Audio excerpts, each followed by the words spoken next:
If you've ever felt overwhelmed by all the technical jargon in the audio world, things like high-res Bluetooth codecs, lossless playback, spatial sound, and so on, trust us, you're not alone.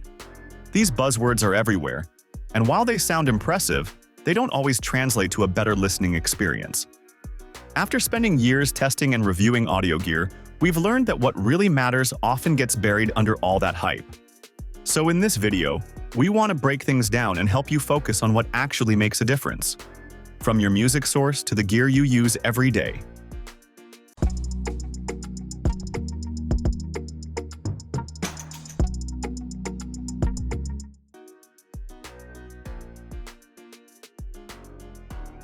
Let's start at the beginning, the music itself.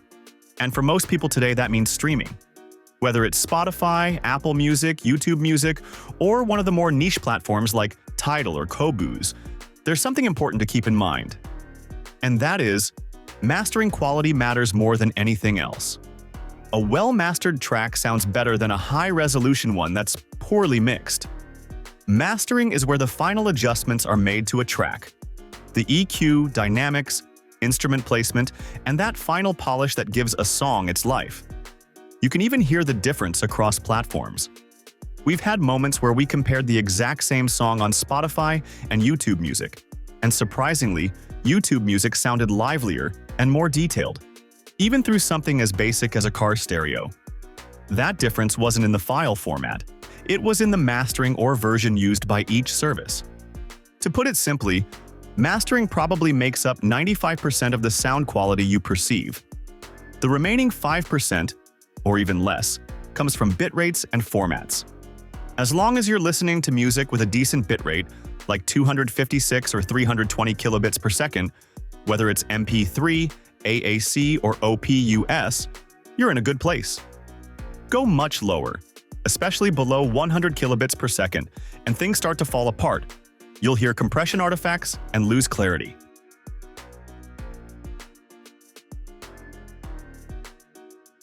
So when choosing a streaming service, it's really more about the experience. Apple Music, for example, keeps things clean. We like how it just shows our music library. No ads, no distractions. The lyrics view is great, especially on a bigger screen. And you also get features like Dolby Atmos and high-res lossless included in the price. Spotify, on the other hand, does a fantastic job with music recommendations and multi-device playback. We love how you can play music on your laptop and control it from your phone. It's super seamless. And then there's YouTube Music. Its recommendations have been surprisingly good for us, and it offers a massive catalog including covers, remixes, and fan uploads you can't find anywhere else. Plus, if you're already subscribed to YouTube Premium, it just makes sense. If you're not sure which one's for you, try out their free trials. At the end of the day, it's about what works best for your habits and preferences. Now, when it comes to owning music, we still follow the same philosophy: mastering over resolution. CD quality files are already great and usually more affordable than high-res versions. But when we decide to actually buy music, we prefer going physical. Not only do you get something tangible to collect, often with special editions or bonus content, but sometimes there are exclusive tracks you just can't stream anywhere. We even went out of our way to get a specific album just because it had a version of a song that wasn't available digitally. Totally worth it.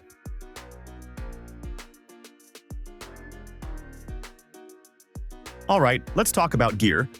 Starting with wireless earbuds. Sound quality is important, of course, but there's more to think about. Comfort and fit are essential.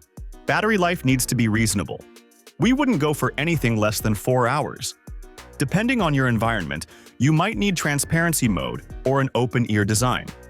And then there are features like multi-device connection, water resistance, app support, adaptive ANC, and wireless charging, all of which can make a big difference in daily use. We've especially appreciated features like adaptive ANC on the AirPods Pro 2, which intelligently adjusts to let in or block out different sounds.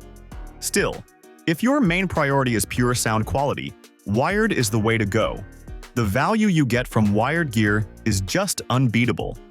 Something like the Truth-Ear Zero Red, which costs around $65, can sound better than wireless earbuds 3 or 4 times the price. And if your budget's a bit higher, there are even better options like the TANCHJIM Origin or Apple's newer IEMs. In our experience, wired audio just delivers more detail and fidelity than even the most premium wireless sets. Wired setups can feel a bit more complex, but they're not that intimidating once you break it down. Start with the source. It could be your phone or a dedicated music player. If your phone doesn't have a headphone jack, grab a USB-C dongle. We've found Apple's basic dongle to be surprisingly good for the price. Want something with a bit more control or durability? Options like the TANCHJIM Stargate 2 come with features like app-based EQ. And if you want a hybrid setup, wired sound with wireless convenience, there are Bluetooth DACs like the Fiio BTR5 or Snowsky Retro Nano. These let you plug in your wired headphones, toss the player in your pocket, and use your phone like normal. There are also true wireless adapters that turn your wired IEMs into fully wireless ones, which is a fun way to get the best of both worlds. And for anyone really focused on offline listening, a DAP like the Shanling M1 Plus is a great pick. It plays your music without distractions, and some higher-end models even run Android so you can use streaming apps too. One we've been eyeing is the Moondrop MIAD, which essentially acts like a smartphone built for audio lovers.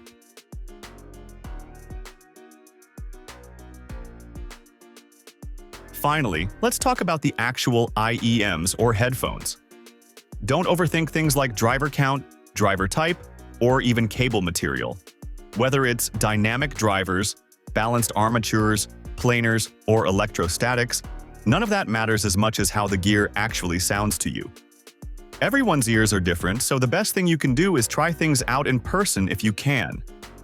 Once you find something you like, look up its frequency response graph. It's a helpful way to understand what kind of tuning your ears naturally gravitate to. We've even started building our own graph collection to better track and compare them, inspired by creators like Super Review. As for cables, you'll see a lot of talk around 4.4mm balanced connectors. These deliver more power, which can translate to more volume, helpful for harder-to-drive IEMs or full-size headphones. But for most everyday listening, a regular 3.5mm jack will do just fine. Some cables are braided, others are flat or thin. Just pick what works best for your setup and feels good in use. So that's pretty much everything we wanted to share for now. The world of audio can feel like a rabbit hole, and in many ways it is. But once you understand the fundamentals, it becomes a lot more enjoyable. If this video helped you, give it a thumbs up and consider subscribing. We've got plenty more audio content coming your way. Check the description for some of our favorite gear picks. And if you've got questions or want to share your own audio setup, drop a comment. We'd love to hear about it. Thanks for watching, and we'll see you in the next one.